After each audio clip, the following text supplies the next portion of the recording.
जय हिंद ऑफिसर्स, कैसे सब लोग? बिल्कुल मजे में है एकदम। देखो यार, एक ये समस्या होती है उन स्टूडेंट्स के लिए जिनका 12th में मैथ्स नहीं होता, पार्टिकुलरली जिन्होंने पीसीएम नहीं लिया होता, लेकिन ख्वाब तो उनका भी है ना इंडिया जाने का।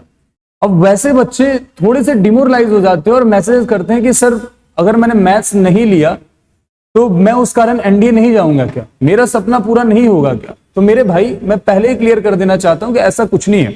अगर तुमने मैथ्स नहीं भी लिया है बट तुम एक बार अपना दृढ़ निश्चय कर लो कि भैया मैं तो एनडीए जा करके रहूंगा, तो तुम्हें जाने से कोई नहीं रोक सकता।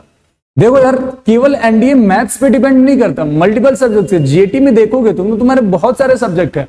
अगर तुम ह्यूमैनिटीज वाले स्टूडेंट हो तो तुम वहां पे अच्छा कर सकते हो। अगर मानो तुम पीसीबी वाले स्टूडेंट हो, तुम्हारा मैथ्स नहीं था, तो तुम फिजिक्स केमिस्ट्री बायोलॉजी में अच्छा कर सकते हो। लेकिन सबसे बड़ी समस्या आती है स्टूडेंट्स के साथ क्या, कि सर सेक्शनल कट ऑफ भी क्लियर नहीं अगर नहीं हो पाए तो हम अपना जादू दिखाएंगे कैसे? तो मेरे भाई, सेक्शनल कट ऑफ क्लियर करना बहुत आसान काम है। 75 नंबर लेकर के आने सेक्शनल कट ऑफ करने के लिए, ओनली 75 आउट ऑफ कितने? Out of 300। लेकिन बच्चे उसमें फेल इसलिए होते हैं ना क्योंकि उनको सही टाइम पे सही डायरेक्शन नहीं मिलता। वो बस पढ़ते जाते हैं और सही चीज स्टार्ट कैसे करना है, क्या पढ़ना है, क्या छोड़ना है और कहां से अपना बेस स्ट्रॉन्ग करना है, यही नहीं पता होता उनको। ये उनके साथ सबसे बड़ी समस्या होती है। इस वीडियो में हम इन्हीं सब चीजों के बारे में थोड़ा सा डिटेल में बात करेंगे ताकि तुम्हारी सारी समस्याओं का निवारण हो सके और तुम्हारा जो सपना है एनडीए जाने का तुम वो पूरा कर सको। देखो भाई, मैं बहुत क्रिस्प रखूंगा वीडियो को। अगर मैं मानू 10वीं तक तो सबने मैथ्स पढ़ी है ना भाई, 10वीं तक तो ऑप्शन नहीं होता मैथ्स छोड़ने का। 10वीं तक हमने मैथ्स पढ़ी है। 11वीं 12वीं में हमने क्या किया, अपना सब्जेक्ट चेंज कर लिया। कोई कॉमर्स की ओर चला गया, कॉमर्स विद नो मैथ्स, कोई पीसीबी की ओर चला गया, कोई ह्यूमैनिटीज की ओर चला गया और बाकी लोग पीसीएम की ओर चले गए। तो अगर आप किसी भी स्ट्रीम में गए हो, 10वीं तक तो मैथ्स पढ़ी है, तो सबसे पहले हमें क्या करना है ना, 10वीं में जो चीजें हमने पढ़ी है एनडीए की तैयारी की स्टार्टिंग फेज में, पहले उनको रिकॉल करना है। और पार्टिकुलरली वो चीजें जो एनडीए में थोड़े से वास्ट लेवल पे हैं, तो उनमें वास्ट लेवल में बात करता हूं, मैंने छोटे छोटे कुछ पार्ट्स में उनको डिवाइड कर दिया है। हमें सबसे पहले अलजेब्रा के टॉपिक पकड़ने। क्वाड्रेटिक तो हमने पढ़ रखा है ना भाई, 10वीं तक तो क्वाड्रेटिक पढ़ रखा। क्वाड्रेटिक को एक बार रिवाइज करो, एनसीईआरटी उठाओ। 10th क्लास के भी बात कर रहा हूं, पहले 10th क्लास की एनसीईआरटी अच्छे से लगा लो, फिर 11th की लगा लो और आगे की लगा लो। समझिए, क्वाड्रेटिक पहले अच्छे से कर लो। लॉग की प्रॉपर्टीज पढ़ लो, क्योंकि लॉग की प्रॉपर्टीज ऐसी होती हैं क्योंकि ये अलग अलग चैप्टर में यूज होती है इनके प्रॉपर्टीज। लॉग को अच्छे से स्ट्रॉन्ग कर लो, इनइक्वालिटीज कर लो साथ में।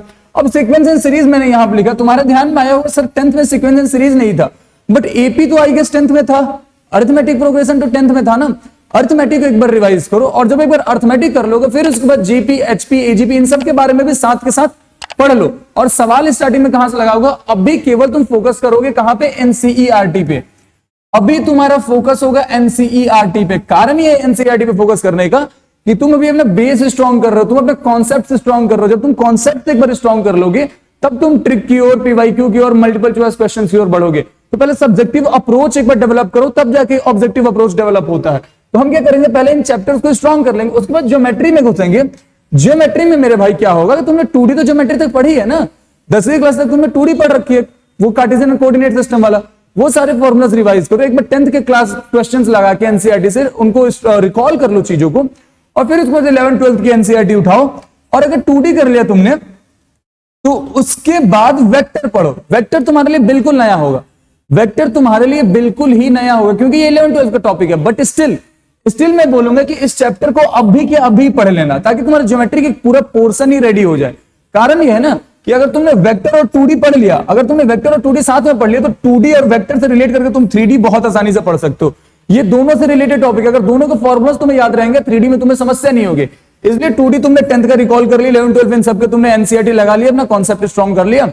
उसके बाद वेक्टर की ओर बढ़े। वेक्टर 11th 12th का टॉपिक है, तो वहां से हमने एनसीईआरटी करके बेस स्ट्रॉन्ग कर लिया। केवल एनसीईआरटी पे बात करेंगे, उसके बाद हम जाएंगे 3D की ओर, उसके बाद जाएंगे 3D की ओर। अब ये ज्योमेट्री की बात हो गई, ज्योमेट्री का मेजर पोर्शन यहां से खत्म हो गया। अब थोड़ा और आगे बढ़े, अब थोड़ा और आगे बढ़ेंगे मेरे भाई। स्टैटिस्टिक्स, स्टैटिस्टिक्स एनडीए में बहुत इंपॉर्टेंट है, बहुत ही ज्यादा इंपॉर्टेंट है स्टैटिस्टिक्स।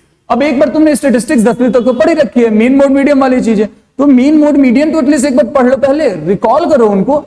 10th की एनसीईआरटी लगा लो, कहीं से सवाल लगा लो, फिर उसके बाद थोड़ा आगे की जो चीजें आती है रिग्रेशन वगैरह वो सब पढ़ के अब 11th 12th की एनसीईआरटी वगैरह आराम से लगा लो, थोड़ा सा बेस स्ट्रॉन्ग हो जाएगा। अब उसके बाद आते हैं ट्रिग्नोमेट्री पे। ट्रिग्नोमेट्री का एनडीए में वेटेज भरा पड़ा है, अच्छा खासा वेटेज। अभी केवल बेसिक ट्रिग्नोमेट्रिकल आइडेंटिटीज की बात कर रहा हूं मैं, बेसिक वाली। अभी तो साइन 2 थीटा वगैरह वगैरह ये सब छोड़ दो, जो एडवांस लेवल के उसको छोड़ दो, जो बेसिक आइडेंटिटीज हैं उनको एक बार पढ़ो, और पढ़ के सबसे पहले 10th लगाओ। 10th के बाद फिर 11 12 के फॉर्मूलाज पढ़ो और 11 12 के एनसीईआरटी लगाओ। अब वो एक बार हो गया, तब उसको तुम चाहो तो इनवर्स की ओर, हाइट एंड डिस्टेंस तो तुमने पहले भी पढ़ रखा, 10th तक पढ़ रखा था, कर ही लोगे। प्रॉपर्टीज ऑफ ट्रायंगल वगैरह की ओर प्रोसीड कर सकते हो। उसके बाद जरा बात करेंगे भाई प्रोबेबिलिटी। प्रोबेबिलिटी और स्टैटिस्टिक्स का कंबाइंड वेटेज एनडीए में होता है, और बहुत ही अच्छा खासा वेटेज होता है। प्रोबेबिलिटी भी 10th तक हमने पढ़ी है ना भाई। तो एक बार 10th तक की चीजों को रिकॉल अगर हमने कर लिया, उसके बाद 11 12 की ओर बढ़ेंगे, उनकी एनसीईआरटी लगा लेंगे। अब बहुत सारे ऐसे चैप्टर भी हैं जिनके बारे में तुमने कभी पढ़ा ही नहीं है, बहुत सारे ऐसे चैप्टर हैं जिनके बारे में 10वीं तक उनका नाम और निशानी नहीं था।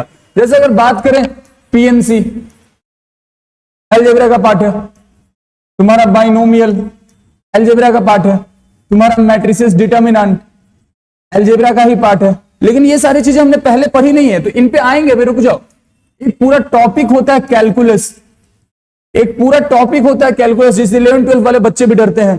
अभी तो तुमने 10th में नहीं पढ़ा, तुम्हारे लिए तो और मुश्किल होगी, तो अभी रुक जाओ। ऐसे करके मेरे भाई बड़े सारे टॉपिक और होंगे जिनका तुमने नाम में नहीं सुना होगा, लेकिन पढ़ना पड़ेगा। लेकिन वो सब चीज पढ़ने से पहले मेरे भाई हम क्या करेंगे, पहले अपना बेस हम 10th वाला स्ट्रॉन्ग कर लेंगे, 11 12 की एनसीईआरटी लगा लेंगे उन चैप्टर्स की जो हम पहले पढ़ चुके हैं, जिनसे रिलेटेड चीजें एटलीस्ट हमने पढ़ी है। ये सारे करके एनसीईआरटी, अब सारे चैप्टर का इनके भी कॉन्सेप्ट सीखेंगे जो हमने कभी नहीं पढ़ा है, अब उनके कॉन्सेप्ट पढ़ेंगे। ये समझ के कि बिल्कुल नई चीजें सीख ही रहे हैं ना, बिल्कुल 11 12 में जैसे पढ़ते हैं, थोड़ा सा स्पीड पढ़ेंगे, लेकिन कॉन्सेप्ट सारे सीखेंगे, कॉन्सेप्ट स्ट्रॉन्ग करेंगे, एनसीईआरटी सॉल्व करेगा। अब एक बार एनसीईआरटी अगर हमारी सॉल्व हो गई, एनसीईआरटी अगर हमारी सॉल्व होगी, तब हम हाथ डालेंगे कहां मेरे भाई, तब हम जाएंगे अपने प्रीवियस ईयर क्वेश्चन की ओर, तब हम जाएंगे प्रीवियस ईयर क्वेश्चन की ओर। अब प्रीवियस ईयर क्वेश्चन सॉल्व करेंगे, स्टार्टिंग में तो बेसिक अप्रोच से सॉल्व करो जो तुमने कॉन्सेप्ट स्ट्रॉन्ग किया है। अब उससे होने लगे तो तुम्हारा अप्रूप ही क्या होगा, तुम्हारा एक कॉन्सेप्ट डेवलप हो जाएगा, अप्रोच डेवलप हो जाएगा कि कैसे पेपर को डील करना है, किस टाइप के क्वेश्चन पूछ सकता है, एमसीक्यू के साथ कैसे खेलना है, ट्रिक्स कैसे होते हैं, ट्रिक्स कैसे अप्लाई करते हैं, जल्दी कैसे क्वेश्चन सॉल्व करना है। उसके बाद इन सब चीजों को बिल्डअप करो। समझ रहे हो बात, मतलब ये कॉन्टिन्यूअस प्रोसेस होगा। ऐसे नहीं हो तुम एक ही बार छलांग मार के सीधा माउंट एवरेस्ट चढ़ जाओगे, नहीं। सबसे पहले तुम क्या करोगे, अगर एक्सरसाइज करते हैं, हम जिम में जाकर लोहा उठाते हैं, तो उससे पहले वार्म अप करते हैं ना हम, ताकि इंजरी ना हो। तो इस वही काम हम कर रहे हैं, सबसे पहले हम वार्म अप कर रहे हैं, अपनी 10th वाली चीजों को रिकॉल कर रहे हैं, फिर 11 12 की वो चीजें पढ़ रहे हैं जिससे रिलेटेड हमने 10th में पढ़ा है। फिर हम थोड़ी एडवांस लेवल की चीजें पढ़ेंगे, एनसीईआरटी खत्म करके अपना कॉन्सेप्ट डेवलप कर लेंगे, और उसके बाद पीवाईक्यू, एमसीक्यू वगैरह वगैरह इन सब चीजों की ओर जाएंगे। ऐसे करके जब स्ट्रेटेजिकली आगे बढ़ेंगे ना मेरे भाई, तो एनडीए बहुत आसानी से क्लियर हो जाएगा। और जीएटी में तो तुम अच्छा कर ही लोगे, चाहे पीसीबी वाले हो तो साइंस तुम्हारा स्ट्रॉन्ग है, चाहे तुम ह्यूमैनिटीज वाले हो तो ह्यूमैनिटीज का तो अच्छा खासा वेटेज है, वहां से नंबर खींच लेंगे, यहां से आराम से अपना सेक्शनल कट ऑफ क्लियर हो जाएगा।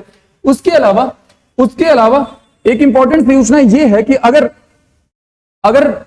एलडब्ल्यूएस ज्वाइन करना चाहते हो, तुम एलडब्ल्यूएस ज्वाइन करना चाहते हो मेरे भाई, तो दिस द राइट टाइम। 18 सितंबर को मेरे भाई बैच आ रहा है, और ये बैच उनके लिए बहुत ज्यादा सुटेबल रहेगा जो नॉन मैथ्स वाले। कारण ये है ना, ये एक लंबा बैच होने वाला है, मतलब 6 महीने के आसपास का बैच होगा। 6 महीने में बिल्कुल बेसिक से जो सारी बातें की है ना मैंने, बिल्कुल बेसिक से लेके एडवांस लेवल तक सब कुछ पढ़ाया जाएगा, बिल्कुल छोटे से छोटे माइन्यूट डिटेल को लेके, ताकि तुम्हारा जो मैथ का डर है वो डर खत्म हो सके। और मैथ में तुम सेक्शनल कट ऑफ भी केवल नहीं, तुम अच्छा खासा स्कोर करके भी लेकर के आओ, और अपना क्या करो, अपना और अपने परिवार का जो सपना है एनडीए जाने का, वो तुम पूरा कर सको। तब तक के लिए जहां हो हंसते रहो, खेलते रहो, मुस्कुराते रहो, पढ़ाई रेगुलर करते रहो, स्ट्रेस फ्री रहो। तो एंड जय हिंद।